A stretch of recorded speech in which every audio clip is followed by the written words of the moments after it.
India TV YouTube channel को subscribe करें और बेल आइकन दबाएं। देश के कई राज्यों में आज से अनलॉक की शुरुआत हो रही है, लेकिन उससे पहले ही अलग अलग शहरों से जो तस्वीरें आ रही हैं वो आपको हैरान करेगी। आपके मन में ये डर, ये खौफ पैदा करेगी कि कहीं देश में तीसरी लहर ना आ जाए। महाराष्ट्र से लेकर राजस्थान तक सड़कों पर ऐसी भीड़ जमा हुई जो बेहद खतरनाक है। सबसे पहले पुणे का एक वीडियो आपको दिखाते हैं जिसमें बीजेपी विधायक की बेटी की हल्दी में भारी भीड़ जुटी। इस मामले में बीजेपी एमएलए महेश लांगदे पर केस दर्ज किया गया। बीजेपी विधायक के साथ ही 50 और लोगों पर केस दर्ज किया गया। ना सोशल डिस्टेंसिंग का पालन, ना भीड़ की कोई मर्यादा, ना लोगों के चेहरे पर मास्क। हंसी खुशी का माहौल है, लेकिन इस बीच में शायद ये लोग ये भूल गए कि ये कोरोना को दावत देने वाला जश्न भी हो सकता है। ये तस्वीर आप देखिए, अगर यही हाल रहा तो क्या भारत में तीसरी लहर को कोई रोक पाएगा? दूसरी लहर में न जाने कितने लोगों ने अपनों को खोया है, कितने लोगों के अपने अस्पताल पहुंच गए, कितने लोग घर पे अपना इलाज कराते रहे, अपनों से दूर हो गए। और क्यों? क्योंकि देश में कोरोना की दूसरी लहर ने भयावह स्थिति पैदा कर दी। लेकिन अब आप ये तस्वीर देखिए, क्या ये तीसरी लहर को दावत नहीं है?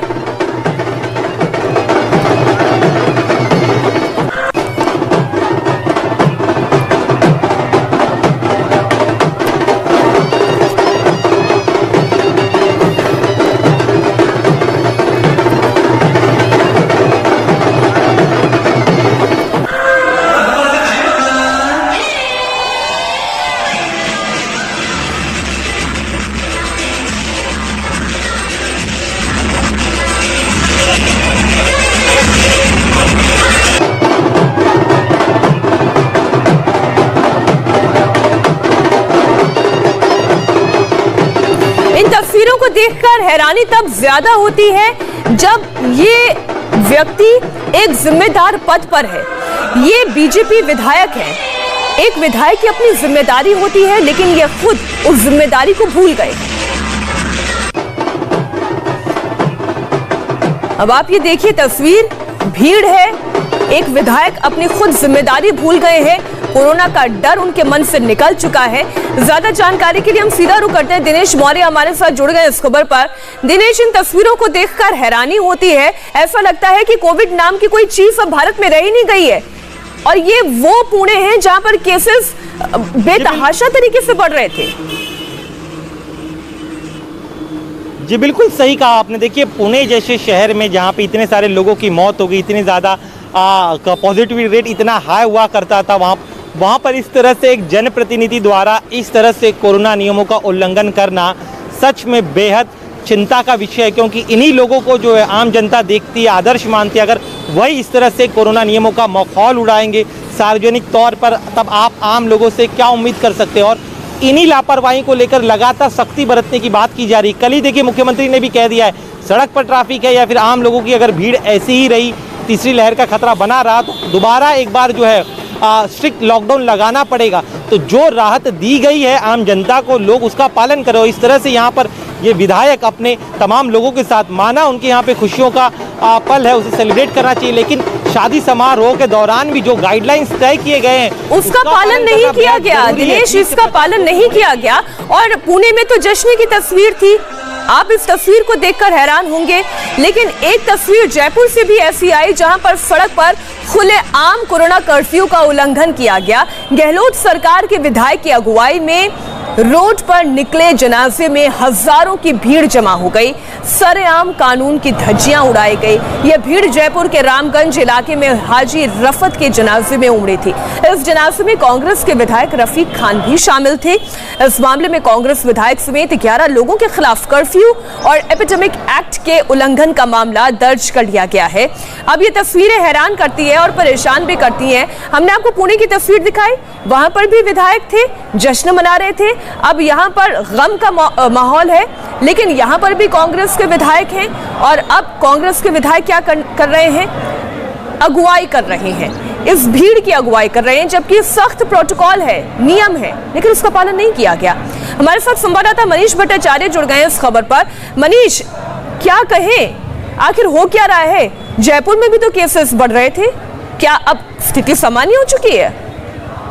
देखिए केसेस बहुत ज़्यादा बढ़ रहे हैं, लेकिन जो स्थिति इस समय बनी हुई है और जो तस्वीरें आपके सामने हैं वो वाकई में बहुत शर्मनाक है। ये एक जो रामगंज है जयपुर का सबसे पॉश इलाका है, वहाँ पर हाजी रफत के जनाजे में कांग्रेस विधायक समेत खुद पुलिस प्रशासन के तमाम अधिकारी मौजूद थे। उनकी अगुवाई में ये जनाजा निकाला गया। सबसे बड़ी बात यह कि 20 लोगों की अनुमति मांगी गई थी कि इस जनाजे में केवल 20 लोग उपस्थित होंगे, लेकिन 20 नहीं बल्कि 3000 से ज़्यादा लोग वहाँ पर उस जनाजे में शामिल हुए और लगभग 2 से 3 घंटा पूरा रामगंज खचाखच वहां पर भरा रहा। और इस पूरे मामले में जब मीडिया में ये खबरें चली तब जाकर पुलिस ने इस पर कार्रवाई की है। एपिडेमिक एक्ट के तहत 20 लोगों के खिलाफ मामला दर्ज किया गया है नामजद। इसमें जो कांग्रेस के विधायक हैं उनके खिलाफ खुद मामला दर्ज हुआ है और अभी फिलहाल कोई भी नेता इस मामले पर सफाई देने को तैयार नहीं। लेकिन तस्वीरें सफाई देंगे क्या? दरअसल सफाई देने लायक तो कोई तस्वीर की है ही नहीं, कोई नेक काम तो उन्होंने किया नहीं है। वो ये जानते हैं कि उनसे गलती हुई है, अब कानूनी कार्रवाई भी उन पर होनी चाहिए। अनुराग अमिताभ भी हमारे साथ है और पवन नारा भी हमारे साथ है।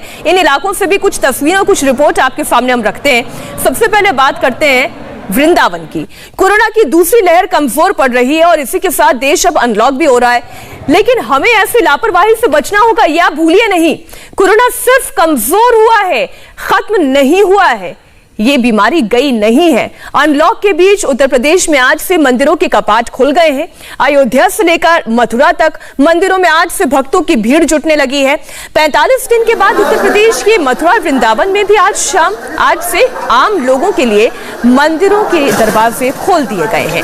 मथुरा में बांके बिहारी का मंदिर खुलते ही भक्तों की भीड़ जुटनी शुरू हो गई। देखिए संवाददाता पवन नारा की रिपोर्ट।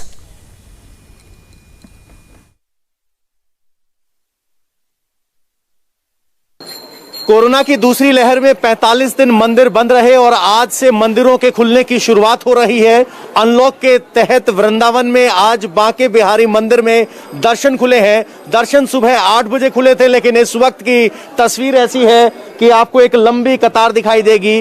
क्या बुजुर्ग, क्या जवान, सब यहाँ दर्शन करने के लिए पहुंचे हैं और ये कतार यहाँ से होते हुए यहाँ तक आती है। प्रक्रिया ये है कि जिन्होंने पहले रजिस्ट्रेशन करवाया है या आसपास के रहने वाले अपने आधार कार्ड के साथ एंट्री कर सकते हैं। सर, मैम, आप कहाँ से आए हैं? क्या आपने रजिस्ट्रेशन करवाया? हाँ जी। रजिस्ट्रेशन करवाया है आपने? हाँ जी। तो कोई रजिस्ट्रेशन में दिक्कत हुई? नहीं। तो डर नहीं लगा? कोरोना काल में सब घर में हैं, आप मंदिर दौड़े चले आए? नहीं, डर अब तो कम भी है, और लेकिन हमें बहुत टाइम से दर्शन नहीं किए। अच्छा, आपको लग रहा था कि इस विपदा में दर्शन जरूरी है? जरूरी तो नहीं है, लेकिन अपनी अपनी आस्था की बात है। आपको कोई आरोप नहीं लगा रहा हूँ। नहीं, आस्था की बात है। आपको लगा कि आना चाहिए। तो यहाँ लंबी कतार है। आप कहाँ से आए हैं सर? भरतपुर मत लगाइए, मास्क मत लगाइए। भरतपुर राजस्थान से। अच्छा, तो आपको नहीं लगा कोरोना? आपको नहीं लगा कोरोना भी नहीं आना चाहिए? बिहारी जी के सामने कोरोना की क्या औकात है। राधे राधे। राधे राधे। कहाँ से आए? जयपुर राजस्थान से। जयपुर राजस्थान से। हाँ। तो आपको पता था दर्शन शुरू हो गए हैं? हाँ, पता लग गया। पता लगा? ऑनलाइन पता लग तो गया। आपको लगा नहीं कि महामारी में भीड़ होगी, नहीं आना चाहिए? नहीं, आज ऐसा लगा कि सुबह सुबह आज पहले दिन भीड़ नहीं होगी। भीड़ नहीं होगी? हाँ, क्योंकि लोग पता अभी देर से लगेगा ना। तो आपको क्या लग रहा है, भीड़ है कि नहीं है? कम है। कम है, लेकिन भीड़ तो है। पवन नारा हमारे साथ जुड़े हुए हैं। पवन, अब लोग राधे राधे करते करते मंदिर के द्वार तक तो पहुंच गए हैं, लेकिन डर उसी बात का है, क्या ये तीसरी लहर को आमंत्रण तो नहीं? क्योंकि हर कोई नियम का उसी तरह पालन करेगा, ये कहा नहीं जा सकता। देखिए मीनाक्षी, सबसे बड़ी बात यह है, एक तरफ है आस्था और एक तरफ है लापरवाही। आस्था की वजह से लोग खींचे चले आ रहे हैं, ये आस्था के नजरिए से समझा जा सकता है, लेकिन लापरवाही तो हो रही है। पहले यहाँ की फिलहाल तस्वीर देख लीजिए। यहाँ अब कतार नहीं है, लेकिन यहाँ लोग प्रसाद भी ले रहे हैं और बड़ी संख्या में लोग आ रहे हैं।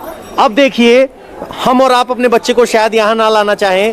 ये मैम एक छोटे से बच्चे को लेकर आई हैं, बच्चे ने मास्क भी नहीं लगाया है। अब राधे में आस्था ठीक है, मैम इस बच्चे को आप यहाँ क्यों ले आए? बच्चा हमारे साथ मम्मा के साथ ही आएगा। तो आप भी रुक जाते थोड़े दिन? नहीं रुक नहीं पाए ना। नहीं रुक सकते ना। क्यों? क्या किस सोच अब के पवन साथ? देखिए, हम जानते हैं कि भगवान हमारे साथ है, लेकिन भगवान भी साथ उनका देता है जो अपने खुद के स्वास्थ्य का ख्याल रखें। पवन, आप बने रहिए हमारे साथ। महाराज नमस्ते, मैं हूं मीनाक्षी जोशी। वीडियो और खबरों से अपडेट रहने के लिए India TV YouTube channel subscribe करें, बेल आइकन दबाना ना भूलें। जुड़े रहें इंडिया टीवी के साथ।